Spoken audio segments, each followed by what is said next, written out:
Good morning class 9। आपका चल रहा है हिंदी व्याकरण। तो हिंदी व्याकरण में हमने पत्र लेखन पढ़ा था लास्ट टॉपिक। आज मैं आपका स्टार्ट कर रही हूँ नया टॉपिक अलंकार। ये आपके लिए नया टॉपिक है। तो आइए जानते हैं कि अलंकार किसे कहते हैं। अलंकार दो शब्दों के योग से मिलकर बना है। अलंकार दो शब्दों के योग से मिलकर बना है। अलम प्लस कार। जिस प्रकार मनुष्य स्वयं को सजाने के लिए आभूषणों का प्रयोग करता है, उसी प्रकार भाषा को सजाने के लिए अलंकारों का प्रयोग किया जाता है। जिस प्रकार से मनुष्य अपने आप को सुंदर दिखाने के लिए आभूषणों का प्रयोग करता है, उसी तरीके से काव्य में भाषा को सजाने के लिए अलंकारों का प्रयोग किया जाता है। अलंकार अलंकार क्या है? श्रृंगार है। अलंकार काव्य और गद्य दोनों के सौंदर्य को बढ़ाते हैं। इनकी सहायता से काव्य में चार चांद लग जाते हैं और कविता रोचक तथा सरस बन जाती है। तो आप जो कविता पढ़ते हैं ना, वो रोचक और सरस किससे बनती है? अलंकारों से बनती है। अलंकारों के बिना कोई भी कविता नीरस होती है। अब अलंकार कितने प्रकार के होते हैं? अलंकार दो प्रकार के होते हैं, शब्द अलंकार और अर्थ अलंकार। तो सबसे पहले हम शब्द अलंकार के बारे में पढ़ेंगे। ये अलंकार शब्दों में चमत्कार पैदा करते हैं। ये तीन प्रकार के होते हैं, अनुप्रास, यमक और श्लेष। तो शब्द अलंकार के भी क्या है? तीन पार्ट है आपके, अनुप्रास, यमक और श्लेष। तो सबसे पहले हम पढ़ेंगे अनुप्रास अलंकार। जहाँ एक वर्ण की आवृत्ति बार बार होती है, वहाँ अनुप्रास अलंकार होता है। आवृत्ति आवृत्ति का अर्थ होता है कि बार बार जब एक शब्द आता है तो वहाँ पर क्या होता है? अनुप्रास अलंकार होता है। जहाँ एक वर्ण की आवृत्ति मतलब एक वर्ण अगर बार बार आता है तो वहाँ पर आपका अनुप्रास अलंकार होगा। जैसे उदाहरण से समझेंगे। चारों चंद्र की चंचल किरणें खेल रही हैं जलथल में। चारों चंद्र की चंचल किरणें खेल रही हैं जलथल में। अब चारों, चा जो है आपका वो तीन बार आया है। चारों चंद्र चंचल, तो यहाँ पर एक वर्ण की आवृत्ति बार बार हो रही है, तो यहाँ पर क्या है आपका? अनुप्रास अलंकार। एक और उदाहरण देखते हैं। कल कानन कुंडल मोर पंखा उर्मे बनमाला विराजते है। तो क जो है वो आपकी तीन बार आया है। कल कानन कुंडल, तो यहाँ पर भी आपका क्या है? अनुप्रास अलंकार। अब पढ़ते हैं हम अनुप्रास के भेद। अनुप्रास के कितने भेद होते हैं? 5 भेद होते हैं। ठीक है, अभी हमने अनुप्रास अलंकार पढ़ा, अब उसके भी भेद हैं। ठीक है, तो सबसे पहला है, इसके 5 भेद होते हैं। तो सबसे पहला है छे का नुप्रास। छे का नुप्रास, छे का अर्थ होता है चतुर। जहां पर एक वर्ण की आवृत्ति एक बार हो, जहां पर एक वर्ण की आवृत्ति क्या होती है? एक बार होती है या एक से दो बार होती है, इससे अधिक नहीं होती है। वहां पर क्या होता है आपका? छेकानुप्रास। छेकानुप्रास का अर्थ होता है, इस तरीके से आप उसे याद रख सकते हैं कि छींक। छींक एक बार आती है, दो बार आती है। ठीक है, तो जहां पर एक वर्ण की आवृत्ति एक बार हो, ठीक है, वहां पर क्या होता है आपका? छेकानुप्रास अलंकार होता है। जैसे रहीमन रहीला की भली, ये रहीमन लिखा हुआ है, रहीमन रहीला की भली।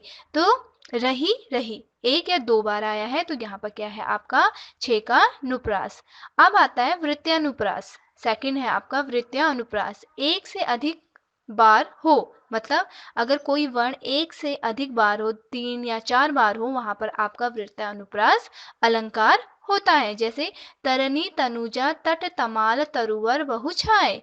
तरनी तनुजा तट तमाल तरुवर बहु छाए। तो आप देखे होंगे तो कितनी बार आ गया? एक, दो, तीन, चार, पांच, है ना? 5 बार यहाँ पर आपका आया है, तो यहाँ पर क्या है आपका? वृत्या अनुप्रास। अब आता है थर्ड, लाटानुप्रास। जहां पर एक वाक्य, अब यहाँ पर अभी तक तो हम वर्णों के बारे में पढ़ रहे थे, अब यहाँ पर क्या आ गया? वाक्य आ गया।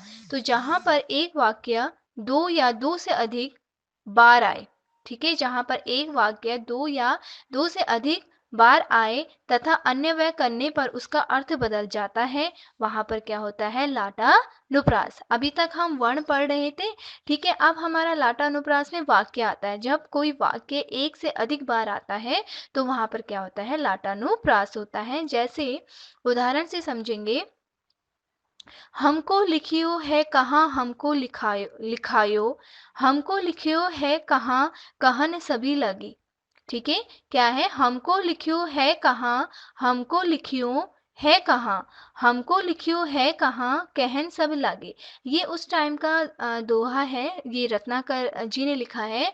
जब उद्धव उद्धव जो होते हैं वो वृंदावन में गोपियों के लिए क्या लेके आते हैं? चिट्ठियां लेके जाते हैं, कृष्ण की चिट्ठी लेके जाते हैं। तो सभी गोपियां वहां पर आ जाती हैं, एक एक करके कहती है हमको लिखियो है कहाँ, हमको लिखियो कहाँ, लिखियो कहाँ। मतलब इसका अर्थ है कि मेरा नाम कहाँ लिखा है। एक गोपी कहती है मेरा नाम कहाँ लिखा है, दूसरा कहती है मेरा नाम कहाँ लिखा है। तो इस प्रकार से एक वाक्य क्या होता है? दो से अधिक बार आ रहा है, तो वहां पर क्या है आपका? लाटा नुप्रास। ठीक है। अब आगे बढ़ते हैं। चौथा है हमारा श्रुत्या नुप्रास। श्रुत्या का अर्थ होता है सुनना, राइट? श्रुत्या नुप्रास, सुनने में अनुप्रास अर्थात शब्दों का अंतिम वर्ण समान हो। श्रुत्या अनुप्रास में क्या होता है क्लास? उसमें अंतिम जो वर्ण होता है वो एक समान होता है। जैसे कहत नटत रीझत खीजत, मिलत खिलत लजी जात। कहत नटत रीझत खीजत, मिलत खिलत लजी जात। ये बिहारी ने लिखा है।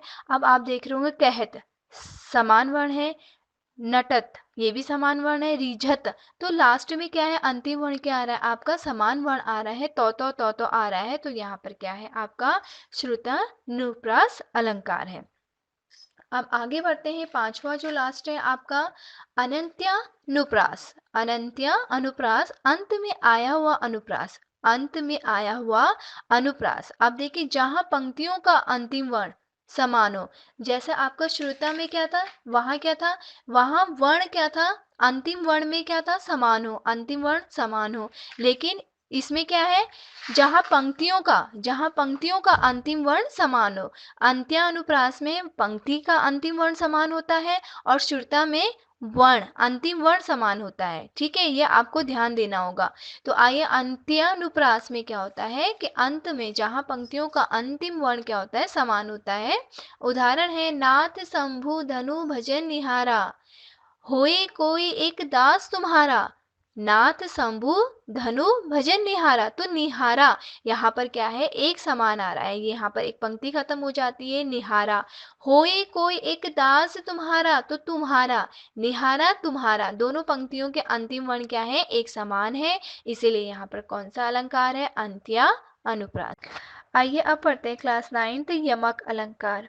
यमक अलंकार, जहां एक शब्द दो या दो से अधिक बार आए, अर्थ अलग अलग हो। मतलब जहां एक शब्द दो या दो से अधिक बार आता है लेकिन अलग अलग अर्थ होते हैं उसके, वहां पर आपका होता है यमक अलंकार। जैसे कनक कनक दे, कनक कनक ते सो गुनी। तो कनक दो बार आया है, तो पहले कनक का अर्थ होता है आपका सोना और दूसरे कनक का अर्थ होता है धतूरा। ठीक है, धतूरा जो कि शिवरात्रि में शिवजी भगवान को चढ़ता है। तो कनक, सोने के पीछे भी लोग क्या होते हैं? पीछे भागते रहते हैं और पागल हो जाते हैं। उसी तरीके से जो धतूरा होता है उसे भी अगर खाया जाता है तो वो उससे क्या होता है? नशा होता है, उसमें भी इंसान पागल हो जाता है। तो कनक कनक दोनों दो बार आए हैं लेकिन दोनों बार क्या है? उनका अर्थ अलग अलग है। उसी तरीके से तीन बेर खाती है वो, तीन बेर खाती है। तो तीन बेर खाती है, तो यहाँ तीन बेर भी क्या है? अलग अर्थ है। और तीन बेर, तो तीन बेर वो खाती है और कितने बार खाती है? तीन बार खाती है। तो दोनों जगह क्या हो गया? उसका अर्थ अलग अलग हो गया। तो इसलिए यहाँ पर कौन सा अलंकार है? यमक अलंकार। अब आता है श्लेष अलंकार। श्लेष का अर्थ होता है चिपकना। ठीक है, ध्यान से सुनिएगा क्लास 9। श्लेष अलंकार का अर्थ होता है चिपकना। जहां एक शब्द में कई अर्थ चिपके हों, जहां एक शब्द में कई अर्थ चिपके हों, वहां आपका श्लेष अलंकार होता है। उदाहरण से समझते हैं। चरण धरत चिंता करत चितवन चारों ओर, सुबरन को खोजत फिरत कवि व्यभिचारी चोर। तो यहाँ चरण, चरण का अर्थ होता है पंक्ति और पैर। तो आ गया ना, एक ही शब्द के कई सारे अर्थ हैं। चरण का अर्थ है पंक्ति और पैर। और सुबरन, सुबरन का अर्थ है सुंदर वर्ण, सुंदर स्त्री और सोना। तो इसी तरीके से क्या होता है श्लेष अलंकार में? जब जहां एक शब्द में कई सारे अर्थ चिपके होते हैं वहां आपका श्लेष अलंकार होता है। आप पढ़ेंगे हम वक्रोक्ति अलंकार। ठीक है, तो वक्रोक्ति का अर्थ होता है जहां कहने वाला किसी शब्द को किसी दूसरे अर्थ में कहे परंतु उसको सुनने वाला उसका टेढ़ा अर्थ निकाल ले। मतलब कहने का तात्पर्य है कि जो व्यक्ति कुछ कह रहा है ना, वो क्या सुनने वाला उसकी बात को सही अर्थ में ना ले जाकर उसको गलत अर्थ में ले जा रहा है। जहाँ कहने वाला किसी शब्द को किसी दूसरे अर्थ में कहे, परंतु उसको सुनने वाला उसको टेढ़ा अर्थ निकाल ले, उसका व्यंग्यात्मक अर्थ निकाल ले, तो वहाँ क्या होता है, वक्रोक्ति अलंकार होता है।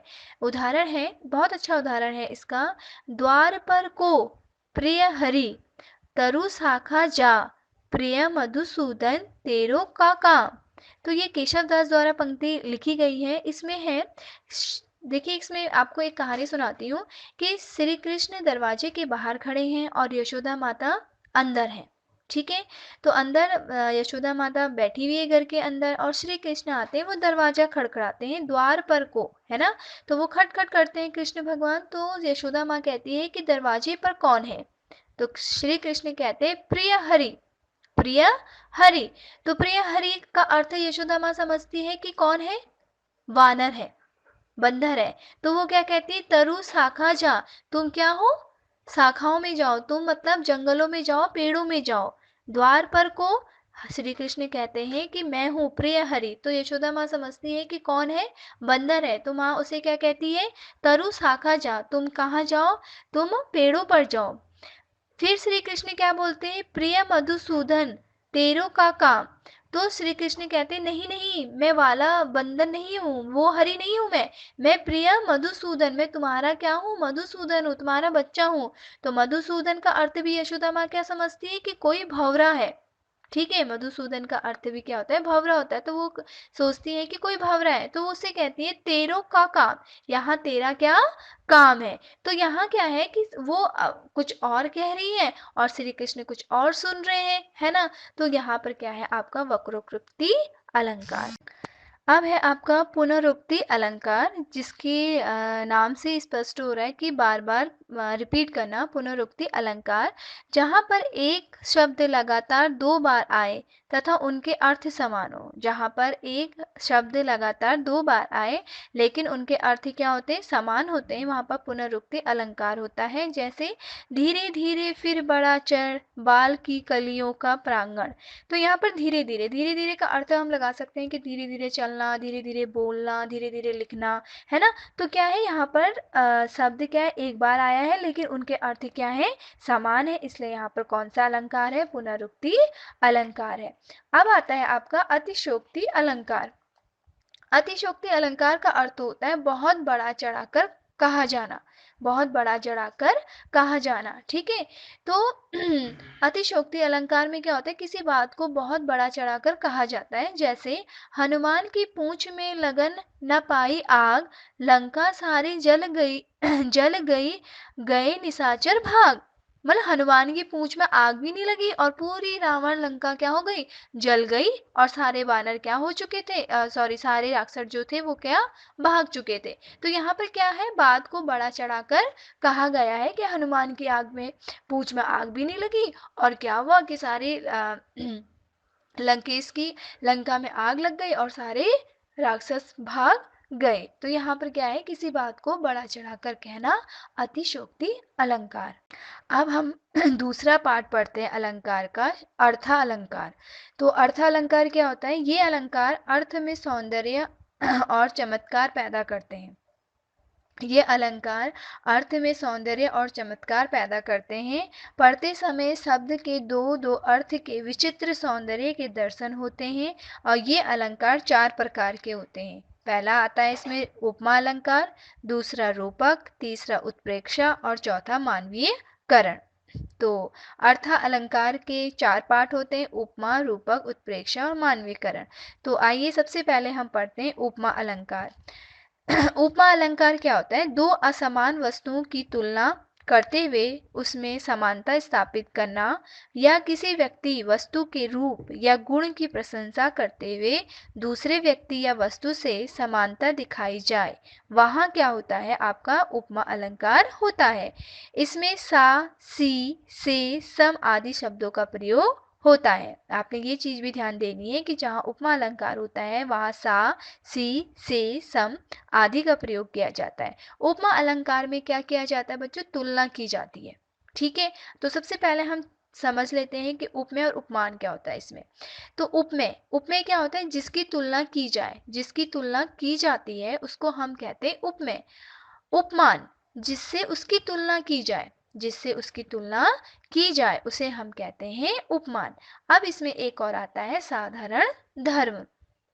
उपमेय और उपमान की परस्पर विशेषता बताने वाले शब्द साधारण धर्म कहलाता है। अब जो क्या करता है, परस्पर उपमेय और उपमान की समानता बताता है, वो क्या कहलाता है? साधारण धर्म कहलाता है। अब वाचक शब्द क्या हुए? वाचक शब्द ये, सा, सी, से, सम, ये सारे हैं आपके वाचक शब्द। तो आपको ध्यान देना है कि उपमेय उपमान, ठीक है। तो उपमेय क्या होता है? उपमेय जिसकी तुलना की जाए, उपमान जिससे तुलना की जाए।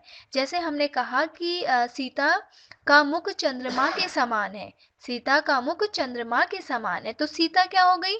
उपमेय हो गई। और किसके समान है? चंद्रमा के समान है। तो हम किससे कर रहे हैं उसकी तुलना? चंद्रमा से। तो चंद्रमा क्या हो गया? हमारा उपमान हो गया, राइट। उसी तरीके से एक और उदाहरण है हरिपद कोमल कमल से। हरिपद कोमल कमल से, तो हरिपद क्या है? उपमेय हो गए, क्योंकि हम किसकी तुलना कर रहे हैं? हरि के कर रहे हैं। कोमल क्या हो गया? साधारण धर्म हो गया। और कमल क्या हो गया? आपका उपमान हो गया, क्योंकि हम कमल से उसकी तुलना कर रहे हैं। और से क्या हो गया? आपका वाचक शब्द हो गया, ठीक है। उसी तरीके से मुख कृष्णा का चंद्रमा सा सुंदर है। मुख कृष्णा का चंद्रमा सा सुंदर है, तो उपमेय क्या हो गया? कृष्ण हो गया। और तुलना किससे कर रहे हैं? हम चंद्रमा से कर रहे हैं, तो चंद्रमा क्या हो गया? आपका उपमान हो गया। सा क्या हो गया? आपका वाचक शब्द हो गया। तो ये था आपका उपमा अलंकार। अब आता है दूसरा रूपक अलंकार। रूपक अलंकार क्या होता है? जहाँ रूपी शब्द का प्रयोग हो वहाँ रूपक अलंकार होता है। उपमेय और उपमान में कोई भेद नहीं होता है। देखो, अब रूपक अलंकार में क्या होता है कि उपमेय और उपमान में कोई भेद नहीं होता, दोनों की स्थिति समान होती है। गुण की समानता के कारण उपमान में ही उपमेय का आरोप कर दिया जाता है। जिस तरीके से उपमा अलंकार में क्या था आपका? उपमेय और उपमान की तुलना की जाती है, लेकिन यहाँ क्या होता है? रूपक अलंकार में उपमेय और उपमान में कोई भेद नहीं होता है। गुण की समानता के कारण उपमान में ही उपमेय का आरोप कर दिया जाता है। जैसे मैया मैं तो चंद्र खिलौना ले हूं, तो चंद्र खिलौना में दोनों क्या है? समानता आ गई है। चरण कमल बंधु हरिराई, है ना। तो चरण कमल, तो चरण भी क्या है? समान है, उपमेय है। और कमल क्या है?